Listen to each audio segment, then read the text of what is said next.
Ассалаумағалейкум район тұрғындары.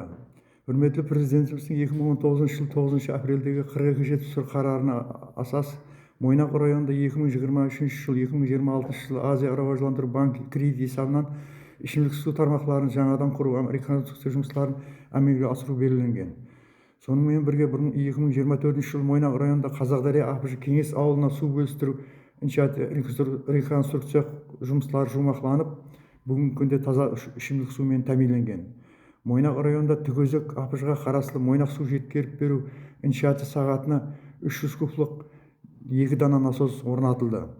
Мойнақ районы Жайқын МПЖ-ға Өтеш көшесіне диаметрі 110 мм 200 метр труба алмастырылып, таза ішімдік сумен тәминленді. Сондай-ақ район аймағында 2025 жылдың басынан Әзербайжан Республикасының Арчико компаниясы тарапынан Хакиматы Дослық АПЖ-на 300 кублық 2 дана резервуар құрылысы тамамлану алдында.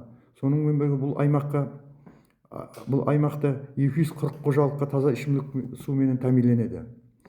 Қызылжар АПЖ-ның Әлиауыл аймағында 14 километрлік таза ішімдік су линиялары тартылды. 333 қожалық ішімдік сумен тәминленеді.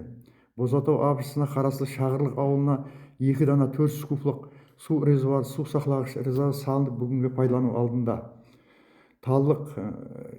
Бозатау АПЖ-ға қарасты Таллық, Әмудария, Қыпшақдария ауылы, Мәделі АПЖ-на Шеге ауылының жаны 16 километр таза ішімдік су линиялары тартылып, 529 қожалыққа ішімдік сумен тәминлену алдында, һәм бұларға су есептағыштармен құрылып беріледі. Үштай АПЖ аймағында Тоқпағата ауылына 3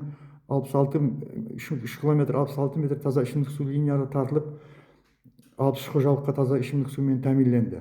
2025 жыл Қарақалпақ су комбинаты АЖ тарапынан Мойнақ районында Жаңа Мойнақ көшесіне 200 метр диаметр 1 золлық жаңадан су линиялары тартылып, һәм ішімдік сумен тәминленді.